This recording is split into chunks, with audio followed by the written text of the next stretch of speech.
in the league where they play. For pay.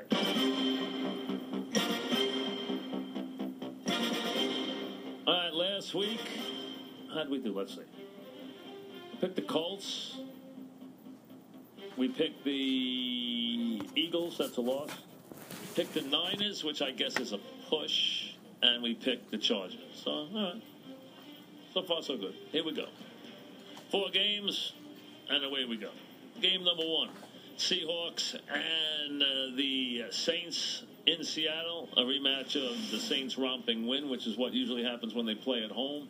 The Saints finally win a road playoff game, so they don't have to hear about that anymore. They lost 34-7 in Week 13 in a game that was over before the national anthem. The Saints have to be able to run the football if they're going to win this game. The problem is they're not very good against the run, and they're going to get pounded with Marshawn Lynch, who is a guy who delivers punishment when he runs. The bigger problem is being pinned or being third and long against the best secondary in the league, a secondary that believes when the ball goes in the air, it's theirs.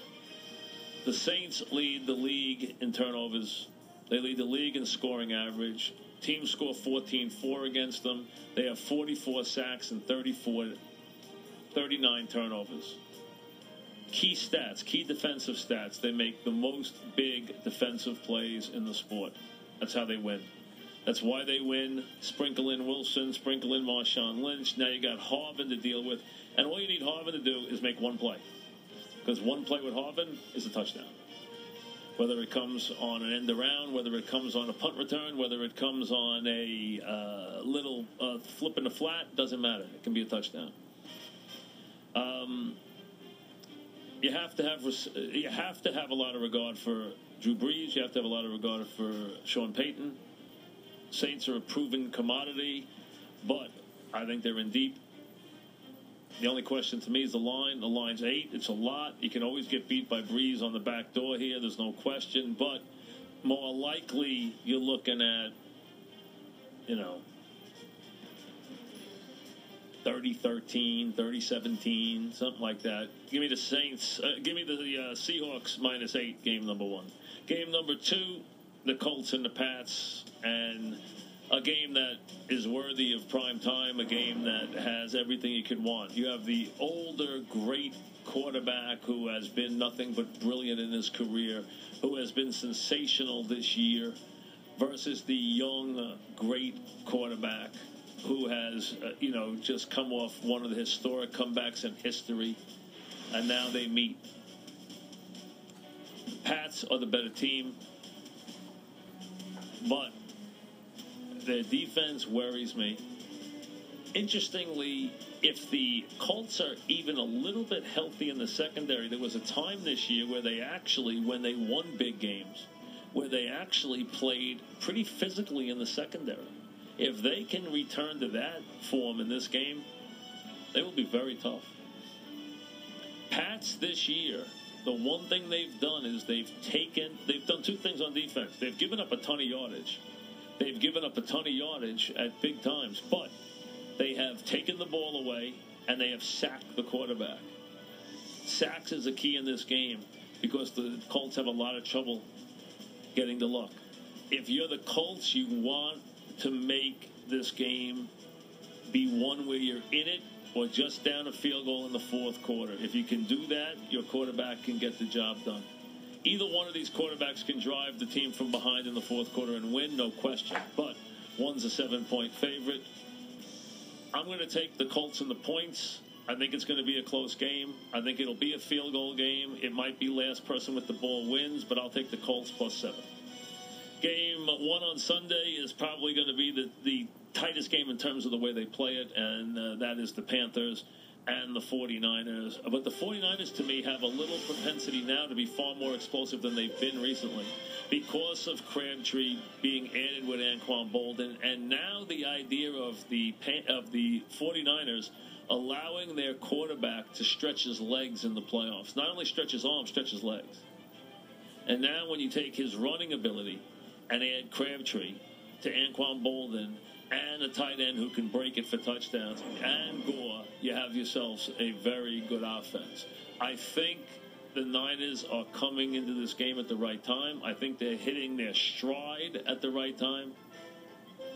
And I think in a very tight game, in a very good game, between two pretty evenly matched teams, I think the Niners are the better club. This is not a knock on the Panthers, who have had a sensational year.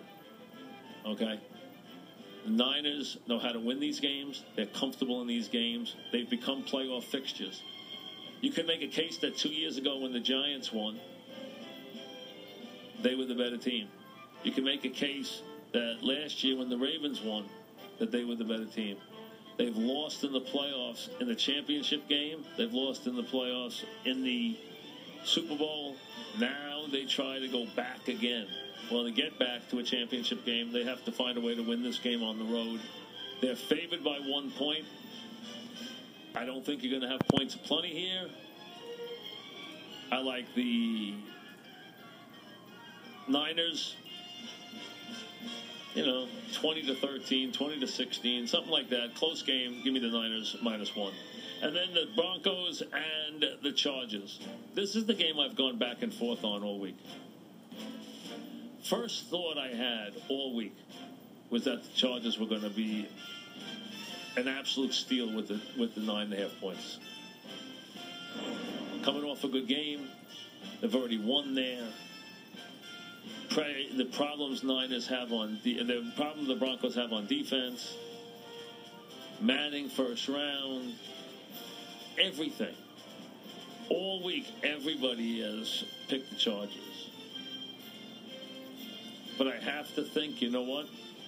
You have to, in this game, believe that the difference between these two teams right now is not 10 points.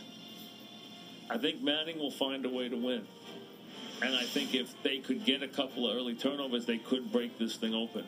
But I would not be surprised if this game turns out to be a game where it's a far closer game, or a game that the Broncos have to come from behind. And, late in the season, the Broncos were behind a couple of times to bad teams and had to come back and storm by them. They don't want to try that against the Chargers here.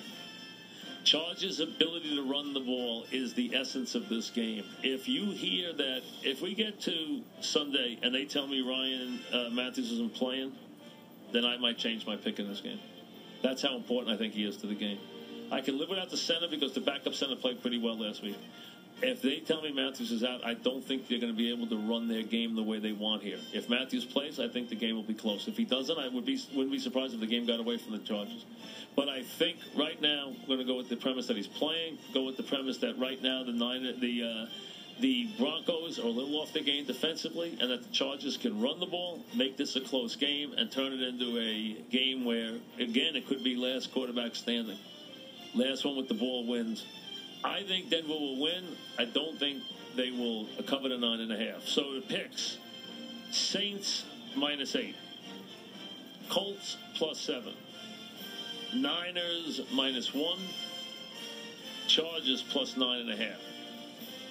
Picks for a divisional playoff weekend on the Fan.